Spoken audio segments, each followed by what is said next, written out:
مهدی حمیدی شیرازی، شاعر ملی نامیرا در دوردست خاطره ها.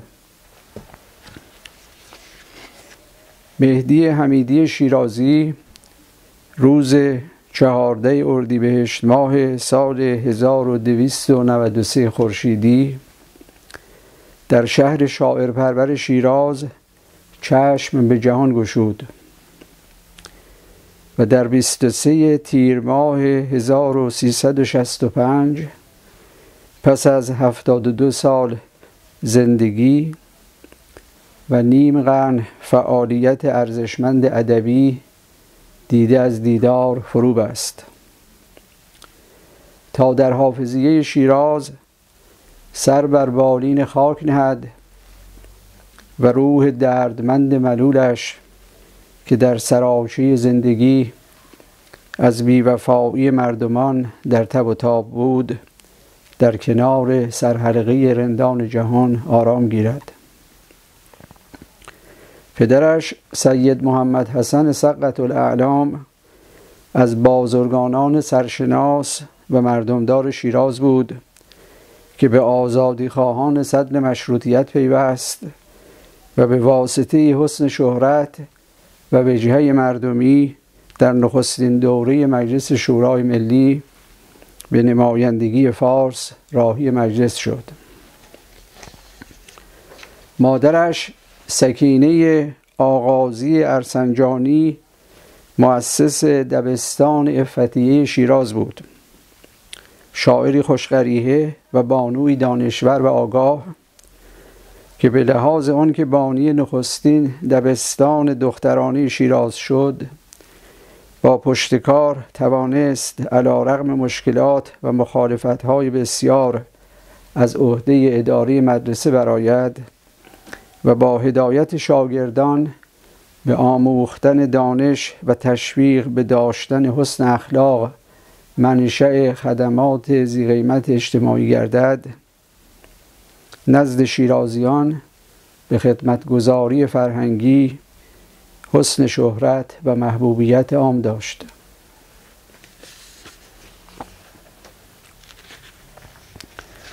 حمیدی آموزش ابتدایی را در دبستان شعاعیه شیراز آغاز کرد. یکی از معلمان او در آن مدرسه شادروان دکتر لطفعلی صورتگر بود. توفیق شاگردی او سبب شد از همان دوره آموزش ابتدایی به واسطه حسن تدریس صورتگر و خوی و خصلت شاعرانه او به شعر و ادب که در محیط خانوادگی نیز از آن بی بهره نبود بیش از پیش علاقه‌مند گردد. به تشویق و راهنمایی او با شعرهای شاعران بزرگ سبک خراسانی آشنا شود و به مرور انس و الفتی بیشتر یابد. حمیدی دوره تحصیلات متوسطه را در دبیرستان سلطانی آن شهر به پایان برد. جهت تکمیل دوره عالی در دانشسرا ثبت نام کرد. پس از طی دوره 3 ساله دانشسرا مقارن سال 1316 با احراز رتبه اول به دریافت دانشنامه لیسانس نائل آمد و به شیراز زادگاه مألوف خویش بازگشت. در وزارت فرهنگ آن زمان مشغول به کار شد و او که از سال 1313 یعنی از 20 سالگی دست اندر کار شعرگویی و قریح آزمایی ادبی شده بود، در سال 1317 مجموعه شعری نخستین خود را به نام شکوفه ها منتشر کرد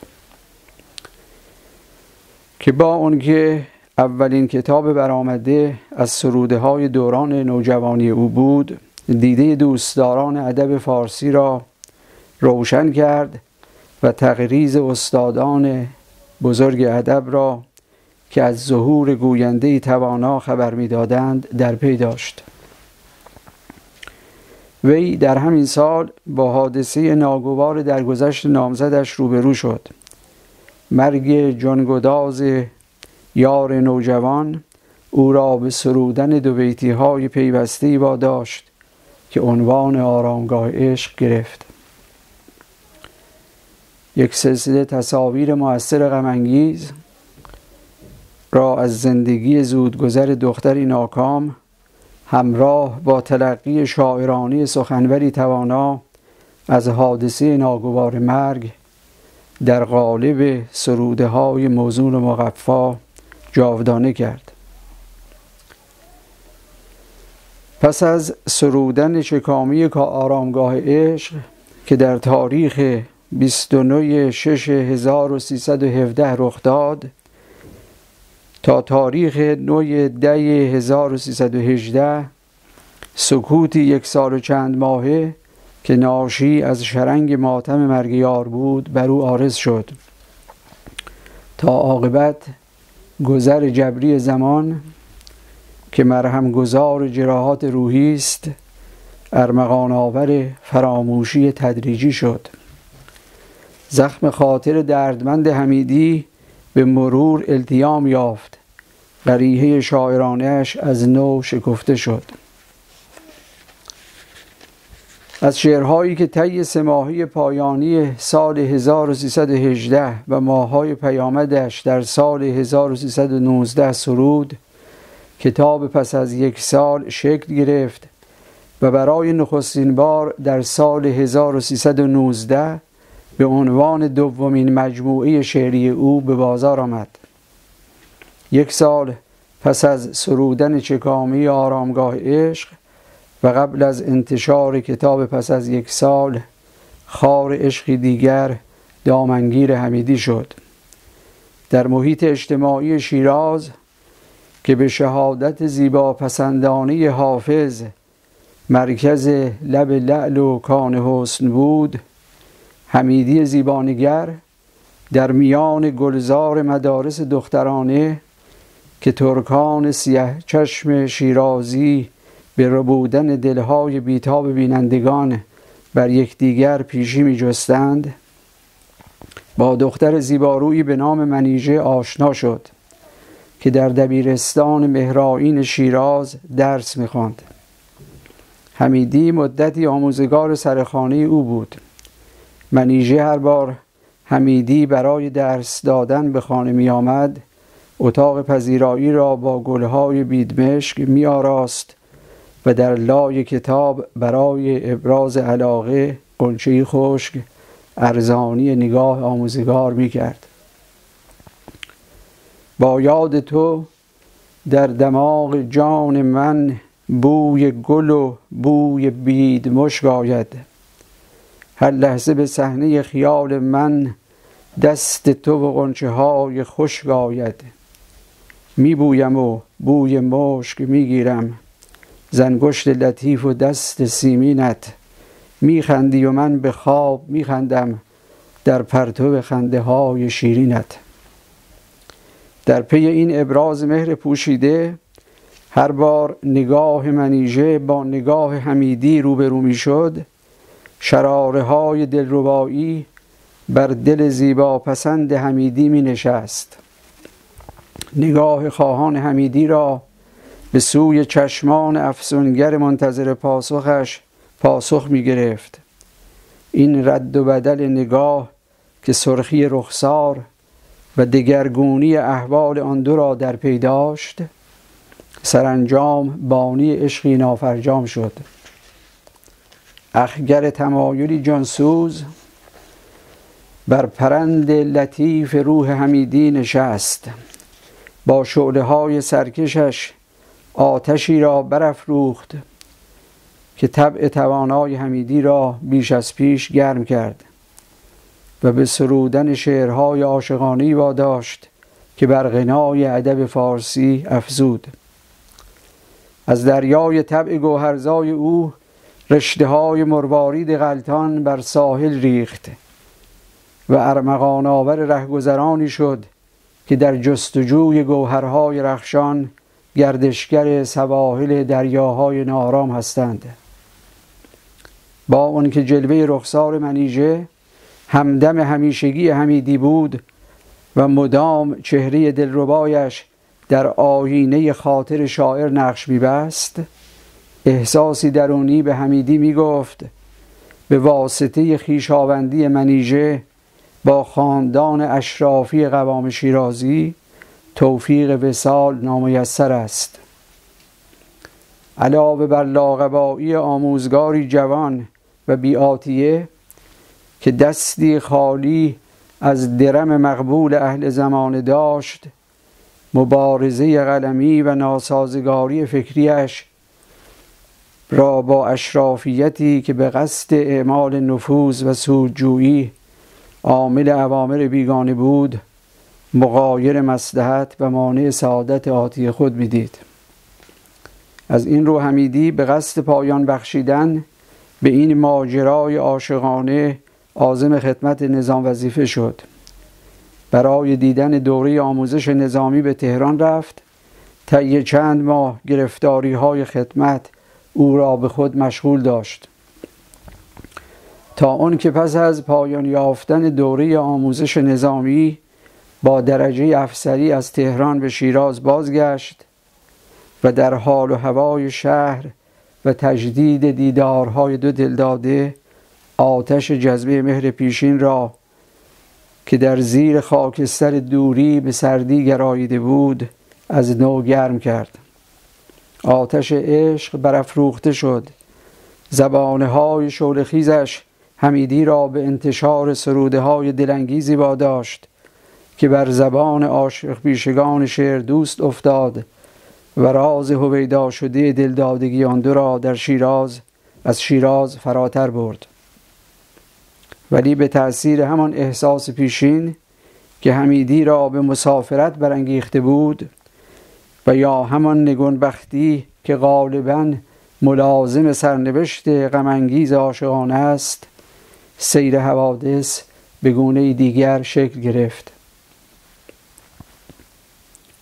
که به هجران آن دو انجامید. زیرا منیژه پس از آن که دل حمیدی را به چنگ آورد، دستن در کار نازی عاشق‌آزار شد. در این میان مادر حمیدی که افسونی ناز منیژه و نیاز فرزندش را برنمیتافت و مانند حافظ میپنداشت در باغ حسن شیراز گلهای نورسته شکفته به فراوانی زیب نگاه عاشقان گلپرور است، پا به میدان نهاد تا با یافتن زیباروی دیگری فرزند تشنه وصالش را که میدید راهی سراب دوردستی ناپیداست، از جرعه زلال چشمه جوشنده‌ای که در کنار دارد سیراب کند.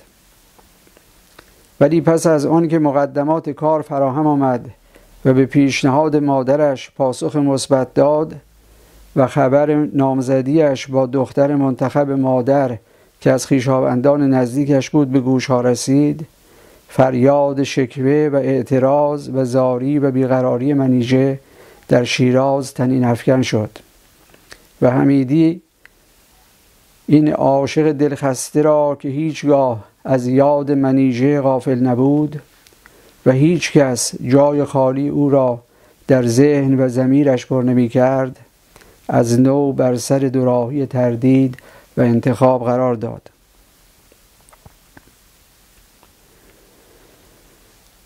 چندی گذشت، ندای احساسی که حمیدی را در چنگ پرقدرت خیش می‌فشرد هادی او به سوی معشوق شد، معشوقی که گریه هجران به رخسار داشت و فریاد طلبش فرو نمی نشست. دو دلداده با قرارهای پنهانی عشق بازیافته را پیمان بستند و با تجسم زندگی مشترک آتی از یکدیگر جدا شدند. ولی منیژه پس از آن که شکار رمیده را بار دیگر به کمند جذبه افسونگرش رام سبززار خویش دید، به قصد اعلان پیروزی پرده از ملاقات‌ها و قرار و مدارهای پنهانی برگرفت. پس از آن که آتش جدایی آن دو را روشن کرد و در تنور خشم رقیب دمید به جای استواری در قبال مخالفت پدرش که همچنان به قبول دامادی حمیدی تن در نمیداد، فرمان پدر را پذیرفت و به صلاح دید او با احمد علی امامی که فرزند شیخ محمد علی امامی ششمین امام جمعه شیراز بود ازدواج کرد. عدم مقاومت منیژه در مقابل پافشاری پدر که او را به انتخاب همسری دیگر واداشته بود، حمل بر بیوفایی و عهد شکنی شد و حمیدی که با ترک مراوده با نامزدش پیمان بسته را پاس داشته بود، آنچنان گران آمد که او را در دریایی از خشم و خروش عاشقانه فرو برد. خشمی طغیانگر در دریای طوفانی حرمان بر حمیدی چیره شد و در گرداب غلیان احساسات به جوش آمدهش چنان گرفتار آمد که سرودهای دشنام‌آلودش را روانه کوی دلدار بی‌وفا کرد. یار دلنواز افسونگری که در اندک زمانی پیش بی وجود هستی بخشش زندگی برای حمیدی عاشق نامیسر بود، آماج خدنگ دلدوز ناگفتنی های شاعرانی او شد تا دفتری برآمده از سروده های نغز فراهم آمد و در حافظه روزگار به منزله یادگاری گرانبها از گوینده زبان آور باقی ماند. پس از آن که رشحات کلک خشمالود حمیدی در باره این عشق شورانگیز بی‌وصال زیب دفتر و دیوان شد، دریای خروشان و طوفانی روح او اندکی آرام گرفت. با امواج ملایم سر بر ساحل ساکن زندگی سایید و در این حالت سکون و آرامش پس از طوفان بود که حمیدی برای رهایی موقتی از محیط پرهمهمه شیراز عشق‌آمیز راهی تهران شد.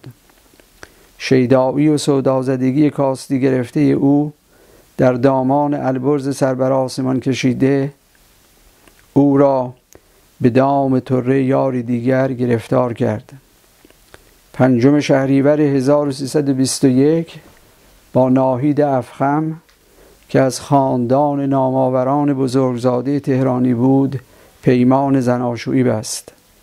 خرم و خرسند از رهایی تنهایی به سوی شیراز علیین طراز بازگشت. اگر دل ز خرم دیاری گرفتم، به خرم دلی دست یاری گرفتم. کشیدم اگر خیمه بر کوه سارون، به دامن گل کوه ساری گرفتم. به دامان البرز اگر سر نهادم، ز البرزیان نوبهاری گرفتم. نگاری گرفتم چو خرم بهاری، ز خرم بهاری نگاری گرفتم.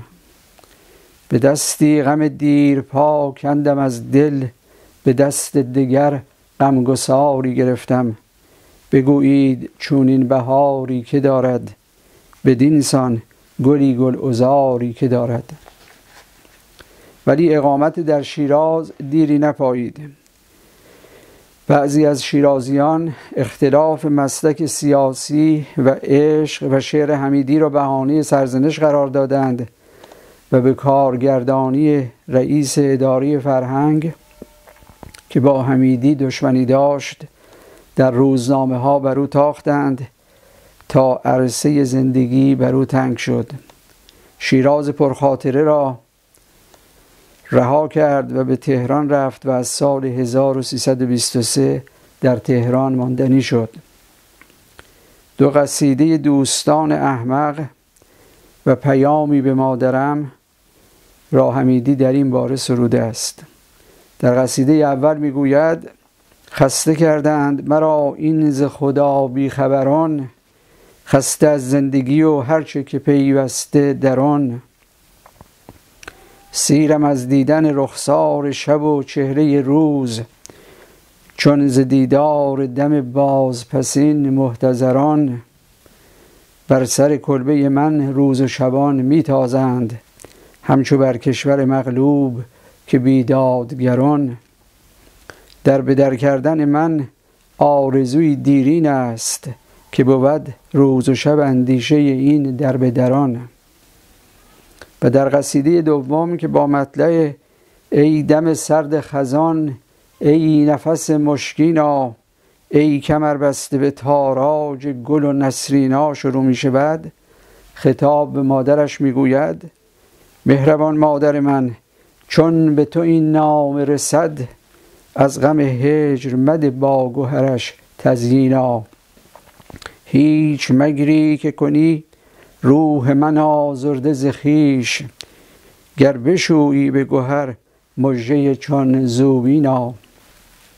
با غروری که مرا هست از این بیش مخواه، که کنم در بر هر بوالهوسی تمکینا. گر تو را مهر من است آنچه که دارم بفروش، بار بربند و پر از خواسته کن خرجینا. دست ناهید مرا گیر و چو خورشید درآی، تا چه زاید پس از این گشت مه و پروینا. او پس از آن که ساکن تهران شد، در دبیرستان البرز کمر به خدمت آموزشی بست. به موازات آن تحصیلات دانشگاهی را در دانشگاه تهران ادامه داد و در سال 1327 به اخذ درجه دکتری زبان و ادبیات فارسی نائل آمد. استاد راهنمایش شادروان بدیع‌الزمان فروزانفر بود و موضوع پژوهش رساله او شعر فارسی در قرن 13 که زیر نظر استادان ناظرش زنده یادان سعید نفیسی و احمد بهمنیار کرمانی سامان گرفت. پس از آن که پایان نامه او پذیرفته شد، به تدریس در دانشکده الهیات دانشگاه تهران پرداخت و به مقام استادی ارتقای رتبه یافت، تا عاقبت سرنوشت محتوم مرگ به سراغ او آمد و شاعر عاشقی که از تپش دل زبانی تند و بی‌پروا داشت از گفتار فرو ماند. حاصل ازدواج حمیدی و ناهید افخم 3 فرزند به اسامی نوشیار، نازنین و مهیار بود. منیژه شادروان، الهام بخش اشعار عاشقانه حمیدی، نیز پس از ازدواج با احمدعلی امامی صاحب 3 فرزند به اسامی نازیلا، فرهاد و فرزاد شد. وی پس از چند واقعه و حادثه ناشی از بیقراری‌های دل که سرانجام به جدایی او از همسرش انجامید، به سوی حمیدی بازگشت. ولی شاعر که ازدواج کرده بود و متأهل به شمار می آمد، با اون که هنوز دل در گرو عشق منیژه داشت، او را نپذیرفت و در حال و احوال تمایل و بیمیلی دوگانه‌ای که با بروز شور بازیابی و التهاب دوری گزینی در خود احساس می کرد، در تاریخ 27/1/1333 قطعه مرگ او را سرود: شنیدم که چون قوی زیبا بمیرد، فریبنده زاد و فریبا بمیرد. و پس از آن برای پایان دادن به ماجرای دیدارهای پنهانی چکامه ملکه اوریان را سرود: جست از جا سرگران اندوهگین، گیسوی پرچین به روی شانه ریخت. خواندم از چشمش که خواندست از دلم، کان سبو بشکست و آن پیمانه ریخت. پس از این شعر که در تاریخ 4/5/1333 سروده شد، منیژه به دیدارهای پنهانیش پایان داد و به همسری سرتیپ قدیمی درآمد و از او دارای 1 دختر به نام یاسمین شد.